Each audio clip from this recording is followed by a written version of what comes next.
Hello mga bestie! Happy Sunday sa inyong lahat. Sana ay nasa mabuti kayong kalagayan habang pinapanood ninyo ang video na ito. Una sa lahat, gusto kong magpasalamat dahil after quite some time, nakabalik ulit ako sa paggawa ng vlog. Medyo matagal din akong hindi nakapag-share dahil naging busy ako sa trabaho, sa pamilya, sa church activities at sa iba pang mga responsibilidad sa buhay. Alam nyo na, buhay abroad, ganun talaga. Pero nagpapasalamat ako sa ating Panginoon Diyos dahil binigyan niya ulit ako ng pagkakataon na makabalik at makapagbahagi ng simpleng encouragement sa inyo. At sana ay pagpasensyaan nyo na ako. Namiss ko rin ang ating mga everyday reflections, Sunday reflections, at ngayong araw, gusto ko lang magbahagi ng isang bagay na napakahalaga, ngunit madalas nating nakakalimutan ang pagkakaroon ng pusong mapagpasalamat. Hindi ko mabigkas, mapagpasalamat. Habang tumatagal, mas lalo kong nakikita kung gaano kabuti ang ating Diyos sa ating buhay. Minsan sobrang nakatuon tayo sa mga problema, mga pagsubok, at mga bagay na gusto pa natin makuha. Kaya nakakalimutan nating tingnan ang mga biyayang mayroon na tayo.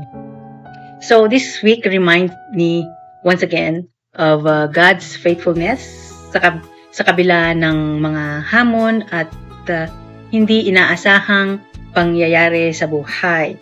Patuloy pa rin siyang gumagawa ng paraan, nag-provide ng ating mga pangangailangan at nag-iingat sa ating araw-araw.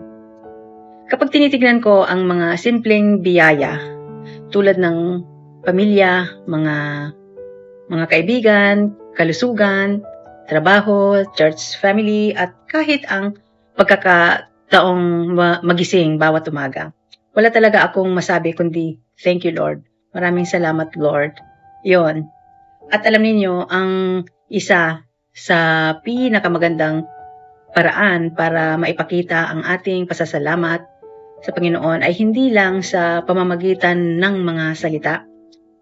Pinakita natin ito sa ating pamumuhay. Ang aking mga papi nandito sa aking tabi, sa pagtulong sa iba, sa pagiging mabait, sa pagbibigay ng oras, at sa paggamit ng mga biyayang ipinagkakatiwala sa atin ng Panginoon upang maging pagpapala rin sa ibang tao.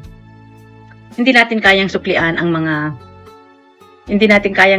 ang lahat ng kabutihan ng Diyos, pero maaari nating ibalik sa Kanya ang ating papuri, pagsamba, pagtitiwala, at isang pusong tunay na nagpapasalamat.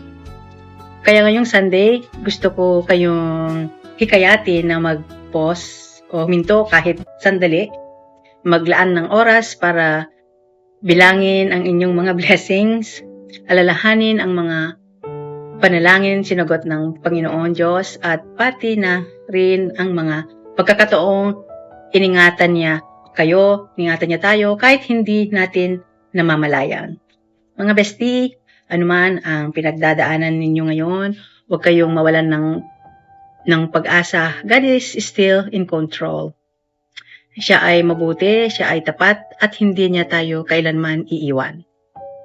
So, maraming salamat sa pagsama ninyo sa akin ngayong Sunday or ngayong araw na to. Salamat din sa patuloy ninyong suporta kahit matagal akong hindi nakapag-chat sa inyo, nakapag-tsikahan. Naway mapuno ang inyong puso ng kapayapaan, kagalakan, at pag-asa habang papasok tayo sa panibagong linggo na naman.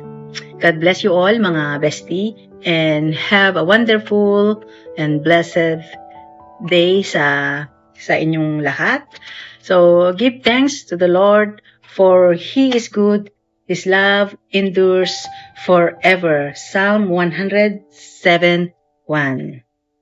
If this message encouraged you today, Don't forget to like, share, and subscribe sa Kwentong Buhay with Bestie sa YouTube ko.